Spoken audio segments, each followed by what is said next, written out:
Hi అండి, welcome back to హైస్ట్రీ logs. ఈరోజు వీడియోలో రవ్వ పులిహార ఏ విధంగా ప్రిపేర్ చేసుకోవాలో తెలుసుకున్నాం. దీనికోసం ముందుగా చింతపండుని నానబెట్టుకుని పక్కన పెట్టుకోవాలి.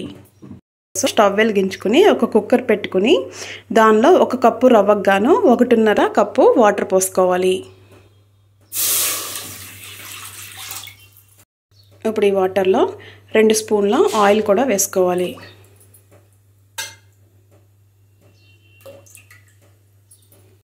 దీనిలో సరిపడా సాల్ట్ కూడా వేసుకోవాలి.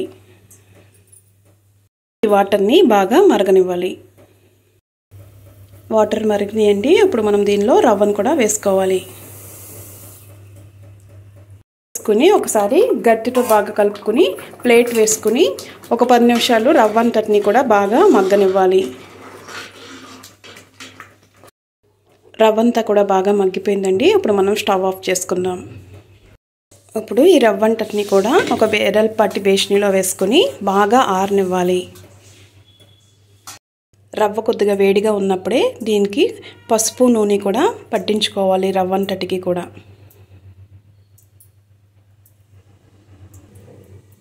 పసుపు అంతా కూడా రవ్వకి బాగా పట్టించుకున్నాక రవ్వని బాగా ఆరనివ్వాలి. రవ్వ బాగా ఆరటం వల్ల పొడి పొడిలాడుతూ రెడీ అవుతుంది. ఇప్పుడు మనం దీనికి తాలింపు పెట్టుకుందాం.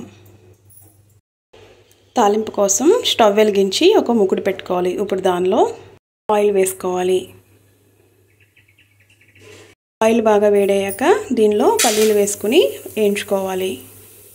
కొద్దిగా వేగాక దానిలో శనగపప్పు, మినప్పప్పు, పచ్చిమిర్చి, అలాగే కొద్దిగా కరివేపాకు, ఆవాలు, ఎండుమిర్చి కూడా వేసుకోవాలి. ఇప్పుడు ఈ పప్పులన్నిటిని కూడా బాగా వేగనివ్వండి. పులిహారకి కొద్దిగా తాలింపు ఎక్కువగా ఉంటేనే బాగుంటుంది. ఇప్పుడు దీనిలో సన్నగా తురుముకున్న అల్లాన్ని కూడా వేసుకోవాలి. తాలింపు అంతా వేగిందండి. ఇప్పుడు మనం దీనిలో చింతపండు గుజ్జును కూడా పోసుకోవాలి. ఇలా నానబెట్టిన చింతపండుని గుజ్జులాగా పిండుకుని దీంట్లో వేసుకోవాలి. చింతపండు గుజ్జు వేసుకున్నాక ఒకసారి బాగా కలుపుకుని దీని అంతటిని కూడా దగ్గరగా ఉడకనివ్వాలి. ఇప్పుడు దీనిలో కొద్దిగా ఉప్పు కూడా వేసుకోవాలి. ఉప్పు వేసుకున్నాక ఒకసారి పులుసునంతటిని బాగా కలుపుకోవాలి. పులుసు అంతా కూడా దగ్గరగా ఉడికిపోయిందండి. ఇప్పుడు మనం స్టవ్ ఆఫ్ చేసుకుందాం. ఇప్పుడు ఈ పులుసు అంతటిని రవ్వలో వేసుకుని బాగా కలుపుకోవాలి.